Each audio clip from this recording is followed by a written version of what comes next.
ઉગડ તાલુકાના થરા ખાતે આવેલ પૌરાણિક શિવ મંદિરે 1.25 લાખ બિલીપત્રનો અભિષેક। પવિત્ર શ્રાવણ માસમાં ઠેર ઠેર ભગવાન ભોળાનાથની આરાધના થઈ રહી છે, ત્યારે ઉગડ તાલુકાના મુખ્ય મથક થરા નગરમાં સમસ્ત ભરવાડ ગોપાલક સમાજની ગુરુગાદી શ્રી ઝાઝાવડા ગ્વાલીનાથ મહાદેવ મંદિરે શ્રાવણ મહિનામાં રોજ 1.25 લાખ બિલીપત્ર અને દૂધનો અભિષેક કરવામાં આવી રહ્યો છે। એવું કહેવાય છે કે ભગવાન શ્રી કૃષ્ણ ગોવાળો સાથે મથુરાથી દ્વારકા જઈ રહ્યા હતા, ત્યારે અહીં તેમણે રાત્રિ રોકાણ કર્યું, જે દરમિયાન સ્વયંભૂ પ્રગટ થયેલ શિવલિંગની અહીં સ્થાપના કરી ગ્વાલીનાથ મહાદેવ મંદિરનું નિર્માણ કર્યું। ત્યાંની ધાર્મિક આસ્થા સાથે સ્થાનિકોને સમસ્ત ગુજરાતભરના ભાવિકો ભગવાન શિવને શ્રાવણ માસના સોમવારે અને આ મહિનામાં હજારો બિલીપત્ર અને દૂધ સહિતના દ્રવ્યોને અભિષેક કરી ધન્યતા અનુભવી રહ્યા છે। આ પ્રસંગે સંત શ્રી ભરતપુરી બાપુ, ગુરુ શ્રી ઘનશ્યામપુરી બાપુજીએ જણાવ્યું કે થરા ખાતે આવેલ પૌરાણિક ગ્વાલીનાથ મહાદેવ મંદિર ખાતે શ્રાવણ મહિનામાં 1.25 લાખ બિલીપત્ર અને દૂધનો અભિષેક કરવામાં આવે છે અને ભગવાનને જગતના કલ્યાણ માટે પ્રાર્થના કરવામાં આવે છે। રિપોર્ટર અલ્પેશ ગોસ્વામી ઓગળ સાથે નેટવર્ક કે પ્રજાપતિ થરા। આજે આપણા પવિત્ર શ્રાવણ માસની અંદર ગ્વાલીનાથ મંદિર એટલે સમસ્ત ભરવાડ સમાજ ગુરુગાદીએ 1,25,000 કે 1.25 લાખ બિલીપત્રનો અભિષેક થાય છે, દૂધનો અભિષેક થાય છે અને ગુજરાતભરમાંથી સમાજના લોકો અહીં દર્શન કરવા આવતા હોય છે। 18 વન એટલે કે અમારા કાંકરેજ તાલુકો બનાસકાંઠા જિલ્લાના પણ લોકો અહીં દર્શનાર્થે આવતા હોય છે। ભગવાન ગ્વાલીનાથ પવિત્ર શ્રાવણ માસની અંદર એમના કલ્યાણ થાય, સુખ શાંતિ અને સમૃદ્ધિ વધે એવા ભગવાન ગ્વાલીનાથના વાડીનાથ બાપાના ખૂબ ખૂબ આશીર્વાદ। મહાદેવની જય।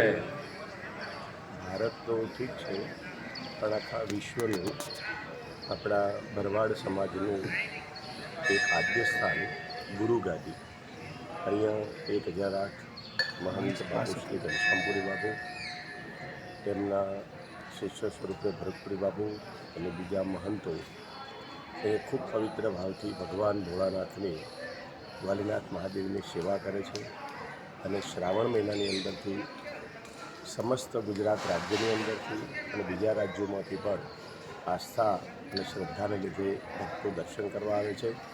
દર સોમવારે પોતાનું દ્રવ્ય લઈ અને અહીંયા એમની 15,000 16,000 પૂજા પણ કરે છે અને સંપૂર્ણ શ્રાવણ માસ દરમિયાન ભરતપુરી બાપુના સાનિધ્યમાં 1.25 લાખ બિલી અને 16,000 પૂજા ભગવાનની રોજ સવારે વહેલી થાય છે।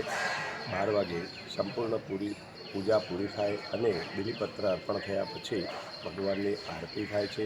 ત્યાંના સ્થાનિક અમારા કાંકરેજ તાલુકાના બનાસકાંઠા જિલ્લામાંથી ઘણા બધા ભક્તો 12 વાગ્યાની આરતીમાં હાજરી આપે છે અને ભગવાનના દર્શન કરે છે અને આ મહંતો શ્રીના એક જ પ્રાર્થના છે કે આ વિશ્વનું, ભારતનું અને તમામ દર્શનાર્થી આવે એમનું ભગવાન ગ્વાલીનાથ સદાય કલ્યાણ કરે। અસ્તુ। જય હિન્દ, જય ભારત। ત્રિદલમ ત્રિગુણાકારમ ત્રિનેત્રમ ત્રિઆયુધમ ત્રિજન્મ પાપ નાશાય એક બિલ્વ શિવાર્પણમ। એવા ભગવાન શિવની ઉપાસના, શિવની આરાધનાનો મહિનો એટલે શ્રાવણ માસ, અને શ્રાવણ માસમાં ભગવાન શિવની આરાધના થાય। સ્ફુરન મૌલિ કલ્લોલ નીચારુ ગંગા લસદ બાલ બાલયતુ કંઠે ભુજંગા ચલત કુંડલમ શુભ્ર નેત્રમ વિશાલમ પ્રસન્નાનનમ નીલકંઠમ દયાલમ। એવા ભગવાન દેવાધિદેવ મહાદેવ અને એવા મહાદેવ 5,500 વર્ષથી અમારા થરા નગરમાં બિરાજમાન છે। ભગવાન શ્રી કૃષ્ણએ પોતાના હાથે જે મહાદેવની દેવાધિદેવની સ્થાપના કરી, ગ્વાલોના નાથ એટલે ગ્વાલીનાથ, એવા ગ્વાલીનાથ મહાદેવના મંદિરે આજે શ્રાવણ મહિનાનો સોમવાર અને ભક્તિના ઘોડાપુર આજે અમારા આ ભરવાડ સમાજ ગુરુગાદી, સમગ્ર ભારત વર્ષના ભરવાડોની ગુરુગાદી એવા ગ્વાલોના નાથ, એવા ગ્વાલીનાથ, ઝાઝાવડા ગ્વાલીનાથ મહાદેવના મંદિરે આજે હજારોની સંખ્યામાં શ્રાવણ માસ ભગવાન દેવાધિદેવના દર્શન કરવા માટે પબ્લિક ઉમટી પડી હતી અને ભગવાનના દર્શન કરી અને ધન્ય બન્યા હતા।